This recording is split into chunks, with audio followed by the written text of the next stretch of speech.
biggest challenge for a physical therapist switching from insurance clinic to a cash model, right? So I'm going to give you my experience from someone who went into a cash model that was already established. So I think it's going to be challenging to figure out how to run your business, right? So how do you need to have intake forms. You need to make sure that you have insurance, liability, a lot of factors that I'm actually not great with. Okay, when you actually start your business, you need to have a brick and mortar place to bring patients into. I stepped into a cash based model, so a lot of that was already done for me. Okay, so I can't speak to that, although I think that there is a ton of work that goes into it. Okay, I think for me and for most cash based physical therapists, the biggest challenge initially is getting folks through the door, right? You got to have patience. Otherwise, you can't make any money, right? So you have to learn how to market. And that's a big one. And I'll give you a few tips right now, but I've covered this extensively in prior Fitness Pain Free Show episodes. And I also cover this in the Fitness Pain Free Mini Course. So I'm going to leave a link in the show notes when this is finished up. Definitely check that out. There's a section in there on how I try to attract the ideal client. But essentially, I think the big one is treat your clients like gold. Do a phenomenal job with them, because word of mouth is absolutely powerful to get people to come through the door later on, right? Second piece is you want to be involved in the network that you want to treat, right? So for me, that was CrossFit. That was, people in the strength and fitness world. So I would go to a CrossFit gym, become a CrossFit coach, right? Help that community as much as you possibly can.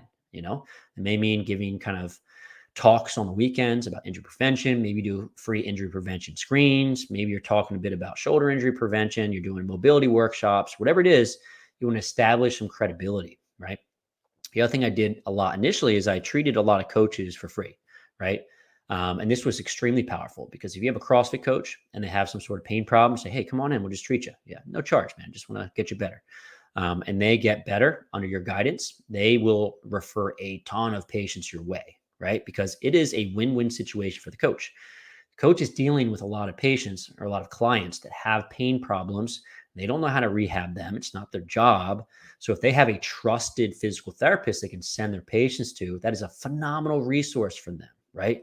So really get to know the coaches around you, treat them, right? Treat your patients like gold. Do a great job of kind of infiltrating and building trust within that network, and you're going to get patients.